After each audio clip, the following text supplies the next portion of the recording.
जाणवाय.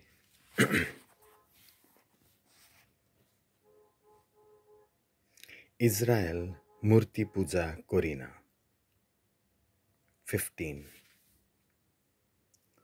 पूण तूं आमच्या देवा दयाळ, सत्यवंत आनी सोंसणीकायेचो हो संवसार तूं दयेन चलयताय.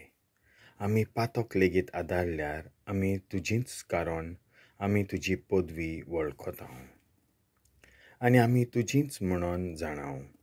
देखून आमी पातक करची ना. तुका वळखप म्हणजे सोपून शेगूण आनी तुजे पदवेची वळख घेवंक म्हणल्यार सासणीक जिविताचें मूल.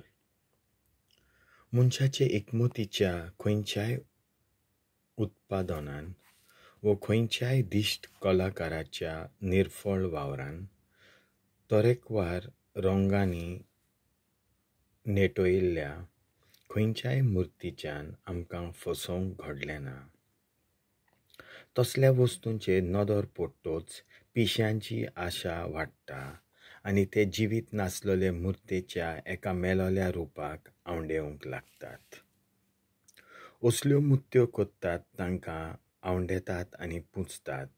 तेच ते वायटाचे मोगी आनी असल्या वस्तूंचेर विस्वास दवरूंक पुरते.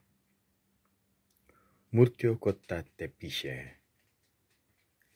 एक कुंभार मोव आनी वोली माती घेवन थक्कस घेवन वावुरता.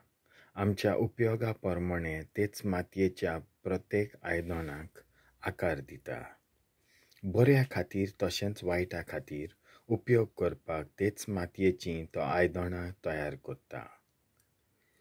खंयचें आयदन कसल्या कामा खातीर वापरचें तें तोच थारायता.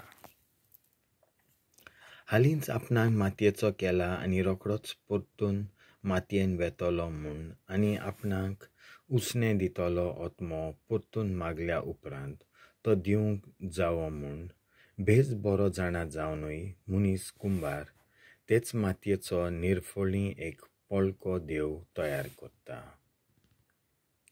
तरी आसतना आपणाक मरूंक पडटाच म्हूण आनी आपलें जिवीत मोटवें म्हणून ताका पर्वा ना. परतेंच भांगार, रुपें आनी काशें घेवन वावुरतात तांच्या वांगडा स्पर्धा लावन तो तांच्यो आसळ वस्तू तयार करपाक वावुरता आनी त्यो सगल्यो फटकिऱ्यो वस्तू करूंक अभिमान भोगता. ताचें कालीज म्हणल्यार गोबोर. ताचो बोरवांसो मातये परस कमी मोलाचो. ताचें जिवीत चिकला परस हलकें.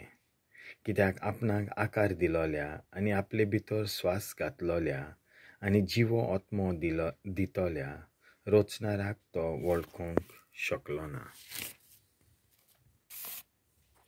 त्या भायर ताका हें आमचें जिवीत म्हणल्यार एक मौजेचो खेळ आनी आमचो काल आवक वापण करीत रावपाचो एक बाजार कसो. कितल्याय खोट्या साधनांनी मनशान आपलो फायदो करूंक जाय अशें तो समजता. मातयेच्यो ह्यो मुर्त्यो आनी फुटून वचपी आयदनां तयार करता. त्या मनशाक आपूण पातक कोत्ता म्हूण वळख आसा. दुसऱ्या परस अदीक बरे तरेन ताका ही खबर आसा. इजिप्तकारांचें पिशेपण तांचें अंतर करिनासतना मुर्त्यो पुजप. पूण तुजे परजेक एकदां पिडापीड दिवपी दुस्मान सगल्या लोकांवन अदीक पिसाट आनी एका बालकावन अदीक काकूत फावो आसलोले जरूय त्या मुर्त्यांच्या दोळ्यांच्यान पळोवंक जायना, नाकाच्या पुड्यांतल्यान उस्कार घेवपाक जायना, न्हय म्हणून कानांनी आयकोंक येना, तांच्या हातांच्या बोटांनी सांसपूंक जायना आनी तांच्या पांयांनी चलूंक जायना. तरी त्यो सगल्यो विदेशांच्यो मुर्त्यो तांणी देव कडेन कशें मांडले. त्यो मुर्त्यो मनशाच्या हातांनी तयार केलोल्यो. आपलोच स्वास उसणें घेतोल्यान तांकां आकार दिलोलो. कोणाच्यानूच आपल्या सारक्याचो देवाक आकारूंक जायना. मनीस विनाशी आनी ताच्या अधर्मी हातांच्यान फकत जीव नासलोली वस्त तयार करपाक जाता. तो आपूण पुजता त्या वस्तू परस स्वतोच अदीक व्हरतो. तो तरी जिवो आसूंक जाता, पूण त्यो वस्तू केन्नाच जिव्यो आसूंक शकनात. सामक्यो ओळशी आनी मातूय गिन्यान नासलेल्या मोनजातीची लेगीत ते पुजा करतात. त्यो मोनजाती म्हणून लेगीत त्यो कोणाकूय आवडपा सारक्यो तांकां बिलकूल सोबिताय ना, आनी देवाची थोखणाय न्हय म्हूण ताचो आशिर्वाद लेगीत तांकां मेळूंक ना. देवाचें उतर हें.